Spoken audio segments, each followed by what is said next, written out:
Alan Watt.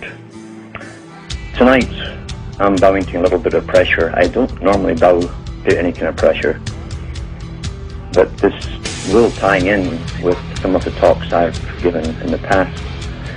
And it's about the culture creation industry, how ideas are downloaded into people's minds via fiction primarily, using high drama with emotion plus crisis, the situation in a movie and drama, the tremendous method of getting points across. It's almost like coupling an idea with the drama, and it's downloaded like a virus into your subconscious, and you're being programmed, and it's called predictive programming.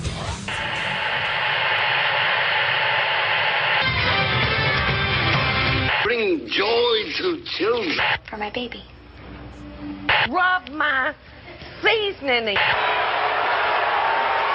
My name is Brad, and I'm a conservative Republican. Last summer, I happened to come across a video on the internet about the World Trade Center collapse on September 11th. As a kind of demolition hobbyist, I downloaded it and watched it. The title was Painful Deceptions by a guy called Eric Hufschmidt. The video made me angry. I was determined to prove the maker of this video wrong. I purchased DVDs about 9/11 from CBS and PBS Nova, including one made by the Naudet brothers. These were considered the official videos. And after watching them carefully and researching thousands of websites and archives on the internet, literally not sleeping for an entire week, I realized that the official story, not Eric Hufschmidt's Painful Deceptions, was unprovable, unsubstantiated, absolutely wrong. What you're about to see is information you should already know. Our news reporters, government, and media should have made all this material available to every one of us. Ask yourself why you've never seen it on TV. This is as close as we can get to the base of the World Trade Center. You can see the firemen assembled here, the police officers, everybody.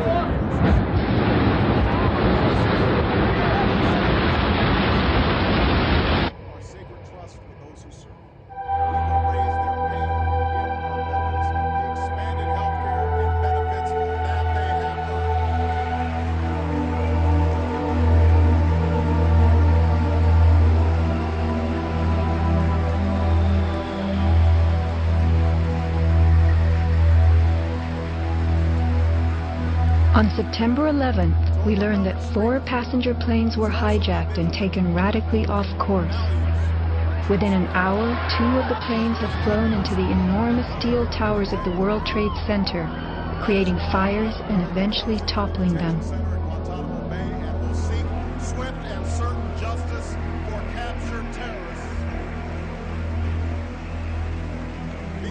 Dazed by the news, the American public soon believed the fires in the towers had burned so hot they caused the steel frames of the buildings to give way.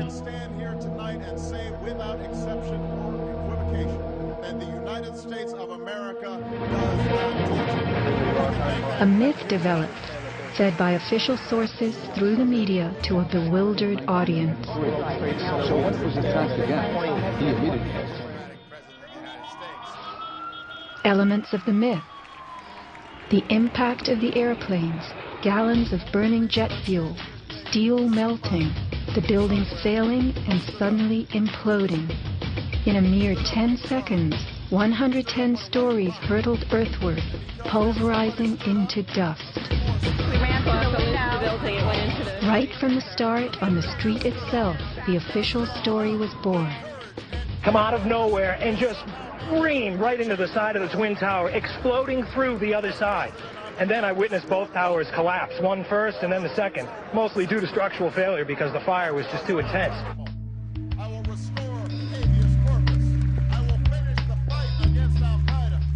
The myth bled into the FEMA report and was echoed by the experts. It was the combination of the impact load doing great damage to the building, followed by the fire, that caused collapse. John Skilling and Les Robertson were the structural engineers who designed the streamlined steel frames of the Twin Towers in the 1960s. Because a wayward Army bomber flew into the Empire State Building in 1945, the towers were built with skyscraper crashes in mind. The airplane we were envisioning was the largest airplane of its time, flying slowly and low, lost in the fog. We designed the buildings to take the impact of the Boeing 707 hitting the building at any location. But the aircraft that hit the towers was a Boeing 767, heavier than a 707, fueled for a transcontinental flight and traveling fast. 707s and 767s are comparable. The maximum takeoff weight of a fully loaded 707 is almost 334,000 pounds. As airplanes only carry the fuel load they need, the smaller model 767s that struck the towers were not, in actuality, maximally fueled or close to their maximum takeoff weight. As for the heat of the fires, listen to the radio communications of these New York City firemen. We got tanks. I saw the pockets of fire. We should never knock it down too high. They know that. 78th floor. We got tanks. I saw the pockets of fire. Isolated pockets of fire. 2 water lines to knock them down. FEMA's executive summary relays that much of the fuel in the planes, jet-grade kerosene, was consumed by the initial fireballs and the following few minutes of fire. It then tells us that the burning jet fuel spread between floors and ignited the building's contents, causing more fire and generating heat. This was somehow enough to bring down the tower's 47-column steel core, 236 exterior columns, and thousands of steel trusses, all at the same time. Never has been more important for us. Watch the tower smoking in the aftermath of the plane strikes. If you have ever tried to light a wood fire, you will know that smoking logs tell you the fire is not burning successfully. Smoke is a sign of an oxygen-starved fire. The Twin Towers stood for over an hour, smoldering but not flaming. During that time, thousands of people were evacuated by way of the stairwells. Others, trapped by debris, stood in the smoke-filled windows and signaled for help. In fact, the towers did what they were built to do. The building was designed to have a fully loaded 707 crash into it. That was the largest plane at the time. I believe that the building probably could sustain multiple impacts of jetliners because this structure is like the mosquito netting on your screen door, this intense grid, and the jet plane is just a pencil puncturing that screen netting. It really does nothing to the screen netting. The towers were built to withstand 140-mile-an-hour gusts produced by winter storms. Anyone in them on a windy day could feel them swaying. The single impact of a jetliner was no more of a blow than the continued battering of a hurricane. I was just putting my stuff away, and all of a sudden we heard a loud crash, and the building started shaking, kind of moving like a wave.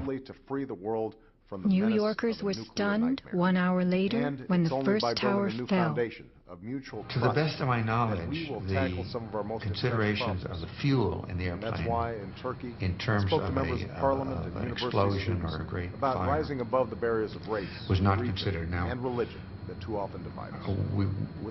we were not responsible for that aspect of the design. Imagine building expressly for airplane impact, but never thinking of the fuel. We can't afford to let walls of mistrust stand. Instead, we have to find and build on our mutual interests. For it is only when people come together and and seek common Never ground. before in the history of the world has a steel building collapsed due to fire. That's where progress I have begins. not seen until recently Make no mistake, a we live in a protected dangerous steel world, structure that and is we must be collapsing strong above. and vigilant in the face of these True threats. infernos have But raged let us hot not and allow long in whatever differences steel-framed we have buildings, with other nations but not one of the stop us from buildings coming ever together came down. around those solutions that In are essential to our 1975, the survival World and Trade success. Center's North Tower suffered a We nighttime celebrate fire that Passover, flamed for 3 Easter, hours, and this spreading time of vertically renewal. from floor Let's to find floor. strength in our shared It burned resolve twice as and long as the purpose fires of in our common 9/11 aspiration. without even a hint, sustained a 20-hour fire. This is what was left, a standing building strong enough to support